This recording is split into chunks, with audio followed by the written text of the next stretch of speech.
he wasn't a politician first. I think being a politician was a vehicle for him to accomplish what he thought needed to be accomplished. Marc Tobias knows Bill Janklow as deeply as anyone can. The two first met working in the Attorney General's office.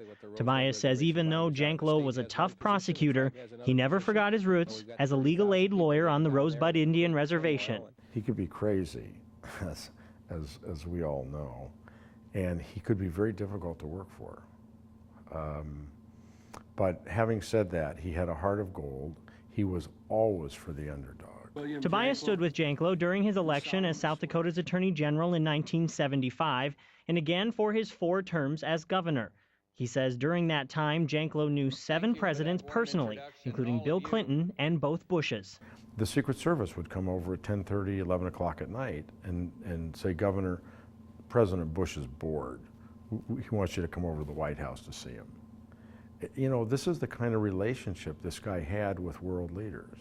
But despite his high-profile relationships, Tobias says Janklow never lost sight of the South Dakotans he represented. He was up in the northeastern quarter, like up around Webster or Aberdeen, and he said, I need you to get a hold of somebody at the Lake Norden nursing home. There's a lady there that's 89 years old that's going to die, who has been an ardent supporter of mine, and I got to stop by and see her before she dies.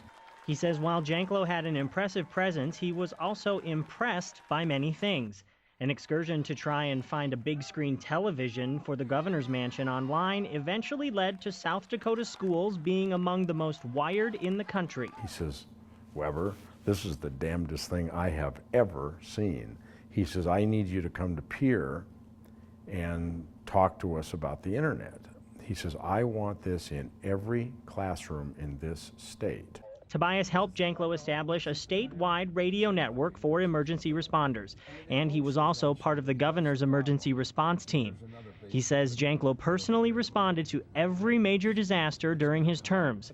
Tobias remembers the Spencer tornado as one of the worst. I was over at his house for dinner. It was a Saturday night, and we're watching Kello weather. We never believed Kello weather.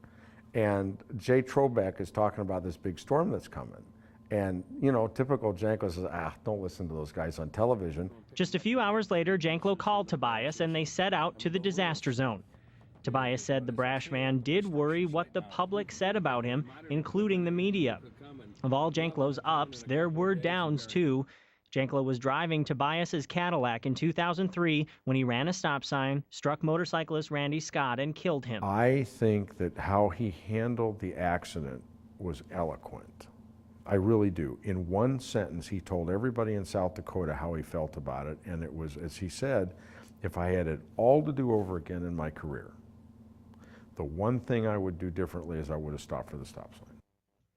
And Tobias believes Janklow meant those words. He was my buddy, and he changed my life.